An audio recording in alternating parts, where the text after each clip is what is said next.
Hello everyone, welcome to the channel all about anthropology. Hope you all are doing great. So मैंने आपको Telegram पे inform कर दिया था कि 10 से 24 जून के बीच में हमारे एग्ज़ाम होंगे। ओके, सो देखिए, अब जो पेपर होना था हो गया है 14 दिसंबर को। अब उसमें हमें स्टक होकर नहीं रहना है, हमें फिर से एक फ्रेश स्टार्ट करना है। नया साल आ रहा है, नए जोश के साथ हमें तैयारी करनी है जून वाले एग्ज़ाम की। और जो भी यहाँ पर गलतियाँ हुई हैं दिसंबर वाले एग्ज़ाम में, अभी जब हमारे पास क्वेश्चन पेपर आ जाएगा सो हम उसको देखेंगे और आप लोग बैठ कर उस पर एनालिसिस करिए कि आपका कौन सा पोर्शन है, कौन सा यूनिट है जहाँ पर आप वीक हो रहे हो, जहाँ पर आप मार्क्स नहीं गेन कर पा रहे हो, या फिर पेपर फर्स्ट में कहाँ प्रॉब्लम आ रही है, पेपर सेकंड में किस पोर्शन में दिक्कत आ रही है, किस यूनिट में प्रॉब्लम आ रही है। ठीक है, सो वो चीज़ आप एक बार एनालिसिस करिए उस चीज़ का और देखिए कि आपका कौन सा पोर्शन स्ट्रांग है और कौन सा वीक है।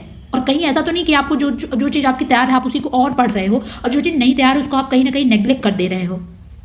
ठीक, जैसा मैंने आपको बताया भी था जब मैंने स्ट्रैटेजी वाला वीडियो बनाया था कि ज़्यादातर यही होता है कि बायोलॉजिकल साइंस के स्टूडेंट होते हैं जिन्होंने बीएससी कर रखा होता है एंथ्रो में, वो क्या करते हैं, वो फिजिकल बहुत पढ़ते हैं और आर्ट्स वाले सोशल बहुत पढ़ते हैं। सो ऐसा तो नहीं कहीं हो रहा है कि आप फिजिकल बहुत ज़्यादा पढ़ रहे हो और आप सोशल को नेग्लेक्ट कर दे रहे हो, या फिर आप सोशल बहुत पढ़ रहे हो आप फिजिकल को नेग्लेक्ट कर दे रहे हो। एक बैलेंस देखिए कहाँ पर गलती हो रही है, और पेपर आए तो अपनी गलतियों को देखिए। टाइम मैनेजमेंट में देखिए कि कहीं कोई प्रॉब्लम तो नहीं है कि आपका पेपर छूट जा रहा है, पेपर पूरा पढ़ नहीं पा रहे हो। ठीक है, सो इन सब चीज़ों पे ध्यान दीजिए, एक बार देखिए और फिर एक नई एनर्जी के साथ, नई ऊर्जा के साथ जून वाले पेपर को टारगेट करिए और मेहनत करिए, पेपर ज़रूर निकलेगा। ओके, सो और देखिए, मैंने आप लोगों से टेलीग्राम पे पूछा था कि आप लोगों को physical anthropology, social anthropology, archaeology या फिर previous year question paper, research methodology, मैंने अलग अलग पोल डाल रखा था और आप लोगों ने कहा कि मैम फिजिकल के वीडियोस चाहिए। ओके, आप लोगों को फिजिकल एंथ्रोपोलॉजी के वीडियोस चाहिए, तो मैं फिजिकल एंथ्रोपोलॉजी से ही शुरू करूँगी। हम लोग यूनिट वाइज डिस्कस करेंगे। सो फिजिकल एंथ्रोपोलॉजी से हम स्टार्ट करेंगे। अच्छा, एक मुझे कॉमेंट आया था कि मैम जेंडर एंड एंथ्रोपोलॉजी पढ़ा दीजिए। देखिए, मैं कोशिश करूँगी कि मैं फिजिकल एंथ्रोपोलॉजी के साथ साथ सोशल एंथ्रोपोलॉजी के भी वीडियोज़ डालूँ। ठीक है, सो जेंडर एंड एंथ्रोपोलॉजी मैं ज़रूर पढ़ाऊँगी। मैं आप लोगों को सारी वेव्स पढ़ाऊँगी, फेमिनिज्म की सारी वेव्स, रेडिकल फेमिनिस्ट कौन है, लिबरल फेमिनिस्ट कौन है। ठीक है, मैं सब कुछ पढ़ाऊँगी आप लोगों को। ठीक, सो परेशान नहीं होना है, हम लोग हर यूनिट को अच्छे से पढ़ेंगे। ठीक है, और आप लोग मेरे साथ बने रहिए। और चलिए फिर आज का टॉपिक जो है वो डिस्कस करते हैं। ठीक, तो पता होगा कि लैमार्क की थ्योरी किसकी थी, थ्योरी ऑफ एवोल्यूशन। वो एवोल्यूशन की थ्योरी देते हैं कि कैसे एवोल्यूशन हुआ है, कैसे नई लाइफ बनती है पुरानी से। ओके, लेकिन नई लाइफ बनती है कैसे पुरानी से, ये जानने से पहले ये ज़रूरी है जानना कि ओरिजिन ऑफ लाइफ कैसे हुई है अर्थ पर। ओरिजिन ऑफ लाइफ कैसे हुई। सो ओरिजिन ऑफ लाइफ की जब बात की गई तो अलग अलग इसके लिए भी थ्योरीज आई। ओके, कि सबसे पहले लाइफ कैसे अर्थ पर आई। सो इसके लिए अलग अलग जो थ्योरीज दी गई, उसमें देखिए पहली थ्योरी जो आई थी वो थी ए बायोजेनेसिस की। उसके बाद ए बायोजेनेसिस के बाद बायोजेनेसिस की थ्योरी आती है। मैं आपको एक आइडिया दे रही हूँ जिससे आपको एक पूरा सीक्वेंस पता रहे कि सबसे पहले ओरिजिन ऑफ लाइफ हुई है की बात हुई है कि कैसे लाइफ ओरिजिनेट हुई, फिर ये बात हुई कि लाइफ में कैसे एवोल्यूशन आ रहा है, कैसे सिंपल से कॉम्प्लेक्स फॉर्म्स बन रहे हैं। ओके, फिर देखिए ओरिजिन ऑफ लाइफ में ए बायोजेनेसिस, फिर बायोजेनेसिस, फिर स्पेशल क्रिएशन थ्योरी आई। उसके बाद फिर बात की गई उसके बाद देखिए बहुत सी थ्योरी आती हैं। कैटास्ट्रॉफिक थ्योरी आती है, मतलब उसमें कहा जाता है कि कोई अर्थक्वेक या वॉल्केनो आया था, उस वजह से पुरानी लाइफ जो है वो डिस्ट्रॉय हुई थी, नई लाइफ आई। उसके बाद फिर कॉस्मो जो एक थ्योरी आती है, मैं लिख दे रही हूँ नाम, वैसे हमारे लिए इतना ज़रूरी नहीं है लेकिन मैं आपको एक सीक्वेंस की तरह मैं बताना चाहती हूँ जिससे आपको एक पूरी कहानी की तरह पता रहे। तो उसके बाद देखिए जो मोस्ट एक्सेप्टेड थ्योरी है वो है modern chemosynthetic theory. Modern chemosynthetic theory, ये मोस्ट एक्सेप्टेड थ्योरी है। ठीक है, जो सबसे लास्ट में आती है। सबसे पहले थोड़ा जान लेते हैं इन सब के बारे में। तो ए बायोजेनेसिस की थ्योरी क्या कहती थी। ए बायोजेनेसिस की थ्योरी, इसको सपोर्ट किसने किया था, एरिस्टोटल ने और प्लूटो ने। और ये लोग मानते थे कि लाइफ जो है ना, ए मतलब एब्सेंट, बायो मतलब लाइफ और जेनेसिस मतलब बनना, मतलब लाइफ जो है वो मतलब ए मतलब एब्सेंट और बायो मतलब लाइफ जो है यहाँ पर एब्सेंट है, मतलब लाइफ हमारी किससे बन रही है, नॉन लिविंग चीज़ों से। इन्होंने कहा कि हम जो है नॉन लिविंग सब्सटेंस से ओरिजिनेट हुई है लाइफ। ओके, बायोजेनेसिस मतलब ये कहते हैं नहीं, लाइफ जो है ना वो लिविंग चीज से ओरिजिनेट हुई है। ठीक, उसके बाद स्पेशल क्रिएशन थ्योरी आती है। स्पेशल क्रिएशन मतलब ऐसा जो कोई स्पेशल क्रिएट कर रहा है ना, नाम इसका है, तो मतलब इसमें कौन क्रिएट कर रहा था, इस थ्योरी को जॉर्ज क्यूवियर देते हैं, जो कि एक आई थिंक किसी चर्च में, सॉरी जॉर्ज सॉरिस ये थ्योरी देते हैं। और ये किसी चर्च में आई थिंक बिशप थे, और ये कहते हैं कि नहीं, लाइफ जो है ना उसको 6 दिनों में गॉड ने क्रिएट कर दिया था। और ये इसमें एडम और ईव की बात करते हैं।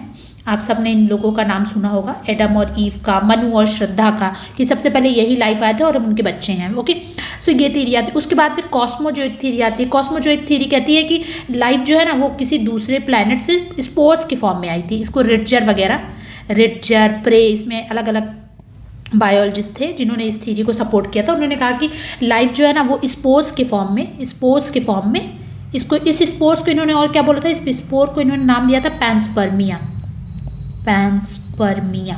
ओके, सो इन्होंने कहा कि लाइफ जो है ना दूसरे प्लैनेट से स्पोर्स के फॉर्म में आया था और उसके बाद फिर नई लाइफ जो है नए प्लैनेट पे स्टार्ट होती है। लेकिन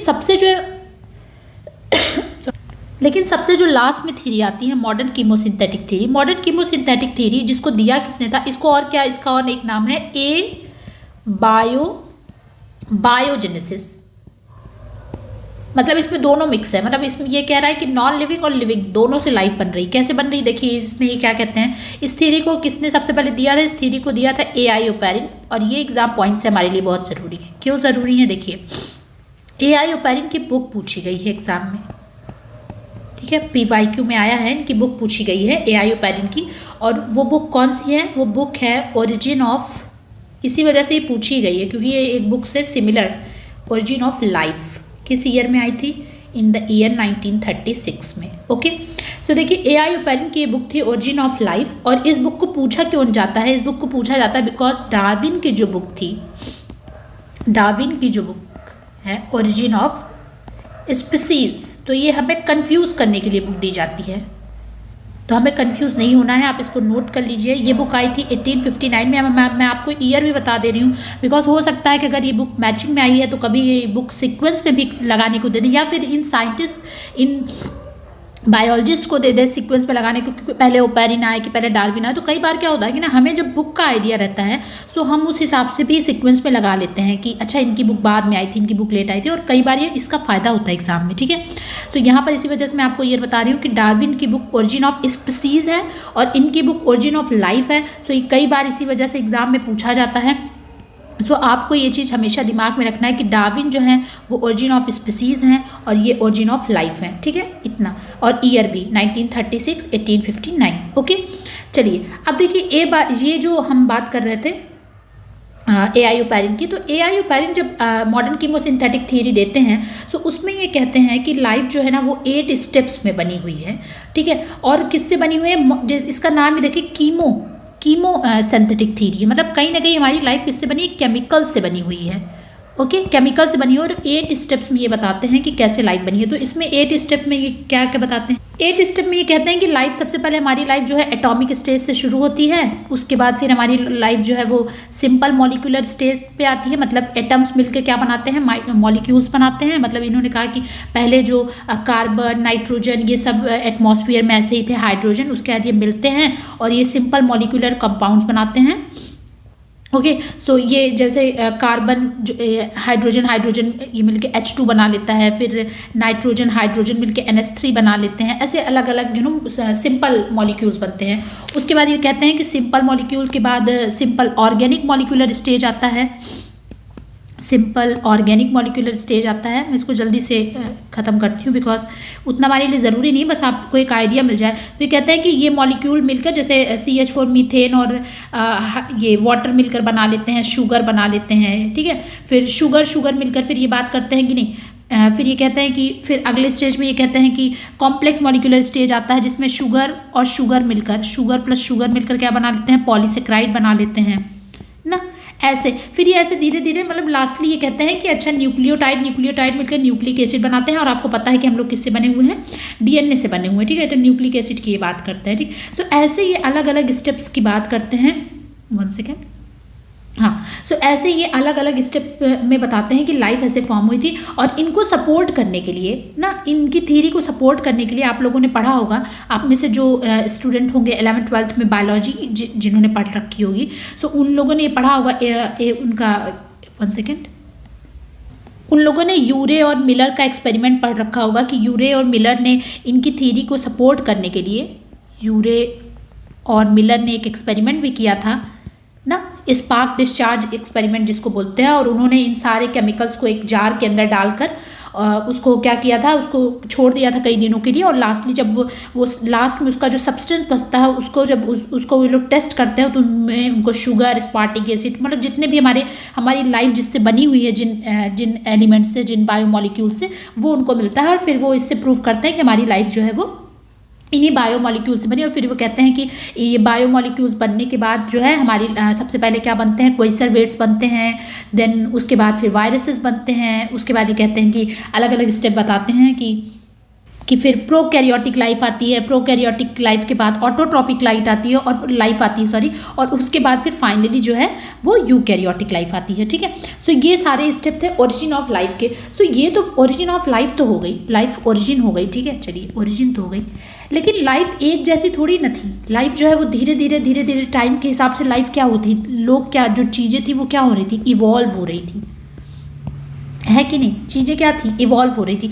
मतलब अगर आप ह्यूमन एवोल्यूशन की अब बात कर लो, अब एक आप ह्यूमन का एग्जांपल ले लो। सो अगर आप देखो तो हम क्या कह जाते हैं कि हमारे एंसेस्टर्स क्या थे, मंकी थे, एप्स थे हमारे, सॉरी एप्स कहना ज़्यादा बेटर होगा। सो हमारे एंसेस्टर क्या थे, एप्स थे, ठीक। और एप से देखिए धीरे धीरे फाइनली हम लोग होमोसेपियंस तक पहुँचे हैं। सो ये जो हम लोग एप्स से होमोसेपियंस पहुँच रहे हैं, अलग अलग बीच में अलग अलग होमिनॉइड्स के थ्रू होते होते। सो ये जो एवोल्यूशन आया, ये जो हम इवॉल्व हो रहे हैं, ठीक है, बाय द टाइम हम लोग जो इवॉल्व हो रहे हैं, ये कैसे इवॉल्व हो रहे हैं, ये कैसे चेंजेस आ रहे हैं, इस चीज़ को बताने के लिए अलग अलग थीरीज आई। किसकी, एवोल्यूशन की थीरीज आई।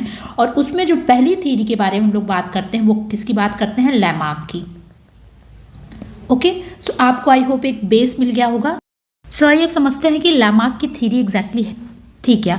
सो लैमार्क का जो पूरा नाम था वो था जीन बैप्टिस्टे डी लैमार्क, और ये अपनी बुक फिलोसफिक जूलॉजिक जो कि आई थी 1809 में, उसमें एक थीरी देते हैं जिसका नाम था theory of inheritance of acquired character, और बताते हैं कि कैसे न्यू स्पीसीज बनती है, मतलब कैसे एवोल्यूशन होता है, पुरानी स्पीसीज से कैसे न्यू स्पीसीज इवॉल्व होती है। ओके, अब जिन लोग को ये नहीं आइडिया है कि एवोल्यूशन क्या है, सो एवोल्यूशन अगर मैं एक लाइन में डिफाइन करना चाहूँ तो डार्विन बहुत अच्छे से एवोल्यूशन को डिफाइन करते हैं और कहते हैं कि एवोल्यूशन क्या है, डिसेंट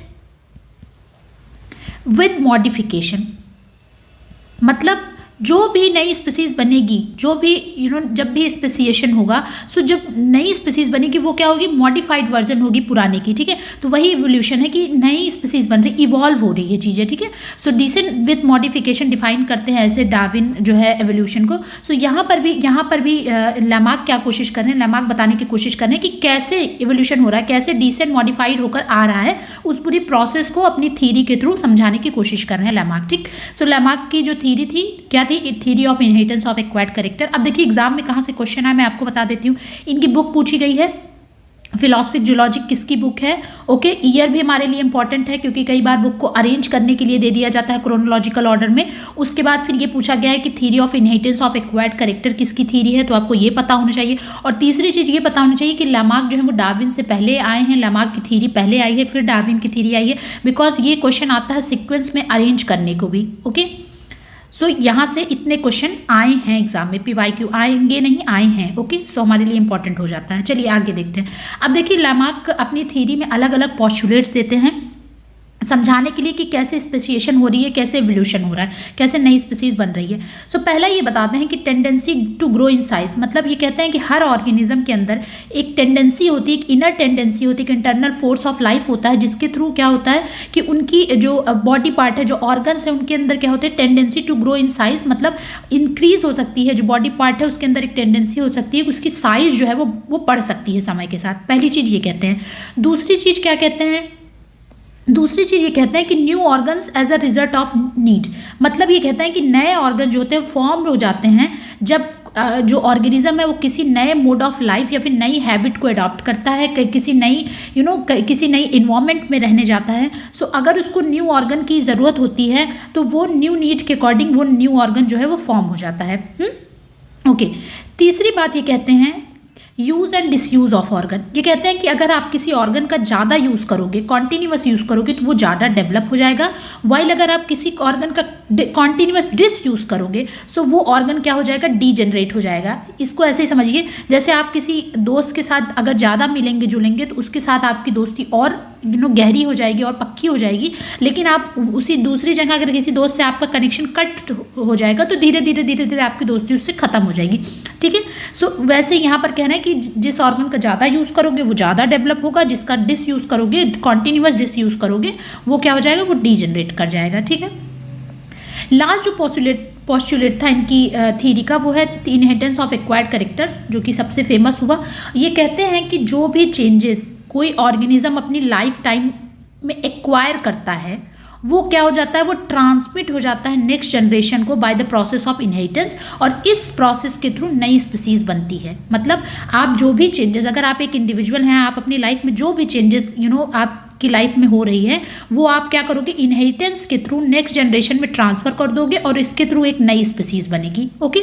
ये चीज़ ये बताते हैं इसका, लेकिन इसमें कुछ ज़्यादा समझने वाली बात नहीं है, आप इसका नेम ही पढ़िए। इनहेरिटेंस हो रहा है किसका, एक्वायर्ड कैरेक्टर का। जो भी कैरेक्टर आप एक्वायर्ड कर रहे हो उसका क्या हो रहा है, वो इनहेरिट हो रहा है। इनहेरिटेंस का मतलब क्या होता है, ट्रांसफर टू नेक्स्ट जनरेशन वो चीज़ ट्रांसफर हो रही है। और जब सीधी सी बात है, जब कोई चीज़ आपने कोई चीज़ एक्वायर की और आप उसको नेक्स्ट जनरेशन में ट्रांसफ़र कर रहे हो, तो सीधी सी बात है जो नई स्पीसीज बनेगी वो क्या होगी, वो कुछ मॉडिफाइड होगी ना, क्योंकि उसके पास एक नया करेक्टर अब है, तो वो मॉडिफाइड दिखेगी, ठीक है। सो ये डिफरेंट पॉस्टुलेट्स थे इनकी थ्योरी के। अब इस अलग अलग ये जो सारे पॉस्टुलेट्स इन्होंने बताए कि tendency to grow in size, हर ऑर्गन के पास एक टेंडेंसी होती है कि वो साइज में इंक्रीज कर सकता है। उसके बाद नए ऑर्गन्स नए नीड के हिसाब से बनते हैं। Use and disuse of organ के बारे में बात की, फिर इनहेरिटेंस ऑफ एक्वायर्ड कैरेक्टर। अब इन सारे अपने पॉस्टुलेट्स को इन्होंने प्रूफ करने के लिए इन्होंने एविडेंस दिए, ठीक है। बिना एविडेंस के तो कोई चीज़ मानी नहीं जाती थी, इन्होंने एविडेंस दिए और एविडेंस के लिए इन्होंने अलग अलग एग्जाम्पल्स दिए, ठीक है, जो कि हमारे लिए इंपॉर्टेंट हो जाते हैं। अब देखिए, पहला जो सबसे फेमस एग्जाम्पल है वो है जिराफ की नेक और 4 लेग का। दूसरा है लिम्स ऑफ स्नेक, ये बताते हैं। वेस्टिजियल ऑर्गन्स का एग्जाम्पल देते हैं। वेस्टिजियल ऑर्गन क्या होते हैं, ऐसे ऑर्गन जिनका अभी हमारी बॉडी पार्ट में कोई यूज़ नहीं, जैसे करंट टाइम में हम लोग अपेंडिक्स को कहते हैं कि वेस्टिजियल ऑर्गन है। इनफैक्ट अगर आप देखो तो फॉरेन वगैरह में अब जैसे ही बेबी पैदा होता है उसका अपेंडिक्स निकाल दिया जाता है, ठीक है, क्योंकि आगे चल के इससे प्रॉब्लम ही होती है, ठीक है। उसके बाद फिर हॉर्न इन कैटल, और भी एग्जांपल देते हैं, जैसे इन्होंने एग्जांपल दिया रुडिमेंट्री आइज इन केव ड्वेलर्स। उसके बाद फिर वेब इन एक्वेटिक बर्ड्स, ठीक है, और अलग अलग एग्जांपल ये देते हैं, ठीक है। सो ये इंपॉर्टेंट एग्जांपल है जो आपको पता होने चाहिए। अब देखिए इस एग्जांपल के थ्रू ये समझाते क्या है, तो सबसे फेमस एग्जांपल जो है इनका जिराफ की नेक का, वो लेते हैं और उससे समझते हैं कि इनके जो डिफरेंट पॉस्टुलेट्स हैं वो कैसे इस एग्जाम्पल पे फिक्स, मतलब कि सही उतरते हैं, कि कैसे इन्होंने इन एग्जाम्पल के थ्रू अपने डिफरेंट पॉस्टुलेट्स को समझाया। सो चलिए फिगर में देखते हैं।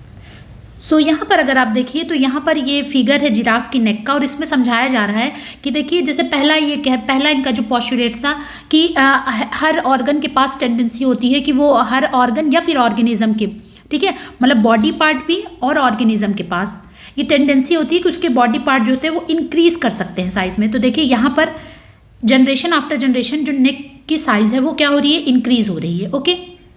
दूसरी चीज़ ये कहते हैं कि न्यू ऑर्गन बनते हैं न्यू नीड की वजह से, ठीक है। सो यहाँ पर अगर आप देखो तो न्यू ऑर्गन तो नहीं बन रहा है, लेकिन एक जो मॉडिफाई, क्योंकि ज़रूरत है इनको, क्योंकि इनको लीफ तक पहुँचना है, तो यहाँ पर देखिए कि इनकी जो नेक है वो क्या हो रही है, उसकी साइज़ जो है धीरे धीरे जनरेशन आफ्टर जनरेशन क्या हो रही है, मॉडिफाइड हो जा रही है, क्योंकि इनको ज़रूरत है। क्योंकि ये क्या कर रहे थे, अपनी इनको लीफ तक पहुँचना था, इसी वजह से अपनी नेक को क्या करते थे, स्ट्रेच करते थे, और इस वजह से इनकी जनरेशन आफ्टर जनरेशन ये देखा गया कि इनकी जो है नेक वो है धीरे धीरे साइज़ में इंक्रीज होती गई, और न्यू नीड के हिसाब से इनकी जो बॉडी पार्ट थी, जो ऑर्गन था, वो अडाप्ट कर गया, ठीक है। उसके बाद फिर ये नेक्स्ट जो बात करते हैं use and disuse of organ. So यहाँ पर देखिए जिस ऑर्गन का इन्होंने नेक का ज़्यादा यूज़ किया, इसीलिए ये क्या होती गई, ये और डेवलप होती गई साइज़ में, इनको जैसी ज़रूरत थी उस हिसाब से इसका डेवलपमेंट होता गया, ओके। और फिर ये कहते हैं कि इनहेरिटेंस ऑफ एक्वायर्ड कैरेक्टर। सो देखिए यहाँ पर जो एक जनरेशन ने एक्वायर किया था उसने दूसरी जनरेशन को ट्रांसफ़र किया, फिर इतनी लंबी कर तो फिर इसने अगली जनरेशन को ट्रांसफ़र किया, और अभी जो मॉडर्न जिराफ हैं आप देखो तो उनकी जो नेक बहुत बहुत लंबी होती है, ओके। सो यहाँ पर ये कह रहे हैं कि देखिए कैसे जो कैरेक्टर इन्होंने एक्वायर किया था एक जनरेशन ने, वो कैसे उसको इनहेरिट कर रहा है अपनी नेक्स्ट जनरेशन में, ठीक। सो ये चीज़ ये समझाने की कोशिश कर रहे हैं। अब देखिए दूसरा एग्जांपल जो ये देखते हैं उससे समझते हैं डिस यूज़ ऑफ ऑर्गन को ये कैसे समझाते हैं। सो ये दूसरा एग्जांपल देते हैं लिम्स ऑफ स्नेक। अगर आप देखो लिम्स ऑफ स्नेक, ओके अब इसमें देखिए ये कहते हैं कि ये मान लीजिए स्नेक है, इन्होंने कहा कि जो इस स्नेक के एंसेस्टर्स थे उनके क्या होते थे, लिम्स हुआ करते थे। ओके ऐसे लिम्स हुआ करते थे उनके छोटे छोटे। ओके लेकिन इन्होंने कहा कि क्योंकि स्नेक के एंसेस्टर्स मतलब सांपों के पूर्वज जो थे वो अपने लिम्स का यूज़ नहीं, धीरे धीरे क्या होता, कम होता गया। क्यों कम होता गया? क्योंकि इनकी क्रिपिंग हैबिट थी, ये रेंग कर चलते थे, ये रेप्टाइल्स थे, तो ये क्या करते थे, जब इनकी क्रिपिंग हैबिट थी, ये रेंग कर चलते थे, तो इसका यूज़ तो करते नहीं थे अपने इन लिम्स का। तो क्या हुआ, ये धीरे धीरे डीजनरेट हो गई। और अब जो मॉडर्न अभी आप स्नेक देखोगे, करंट टाइम के स्नेक्स देखोगे, उसमें लिम्स नहीं है, क्योंकि इन्होंने क्या किया, इन्होंने डिसयूज ऑफ ऑर्गन किया।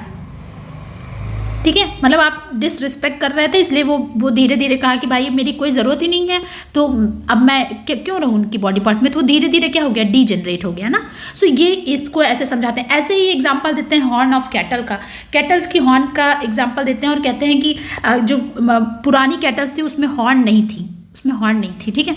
लेकिन जो अभी जो, क्योंकि फाइट के लिए जब जानवरों में लड़ाई होती थी उसमें क्या होता था कि फाइट के लिए उनको हॉर्न की ज़रूरत होती थी। इसी वजह से उनको क्या, यहाँ पर क्या कह रहे हैं, न्यू नीड की वजह से न्यू नीड हुई ना, तो क्या हुआ, न्यू ऑर्गन डेवलप हो जाते हैं। ये भी इनका एक पोस्टुलेट है ना कि जब भी आपको ज़रूरत पड़ेगी नए मॉडिफाइड इन्वायरमेंट में, तो नए जो है नए क्या बोलते हैं उसको, नए ऑर्गन्स डेवलप हो जाएंगे। ठीक है, सो यहाँ पर भी ये कह रहे हैं कि जब जनरेशन आफ्टर जनरेशन इन लोगों को इस हॉर्न की नीड हुई, तो धीरे धीरे करके क्या हुआ कि जो मॉडर्न कैटल हुआ उसमें हॉर्न आपको देखने को मिली। ठीक, सो ये अलग अलग एग्जाम्पल से अपने क्या करते हैं, अपनी थ्योरी को सपोर्ट करने की कोशिश करते हैं। ठीक है, लेकिन आपको पता है कि जब भी कोई थ्योरी आती है साइंटिफिक वर्ल्ड में तो उसके क्रिटिक्स भी होते हैं, और इन द सेम वे ऐसे ही हुआ लैमार्क के साथ भी। लैमार्क को भी क्रिटिसाइज़ किया गया। ये देखते हैं कि लैमार्क को कैसे क्रिटिसाइज।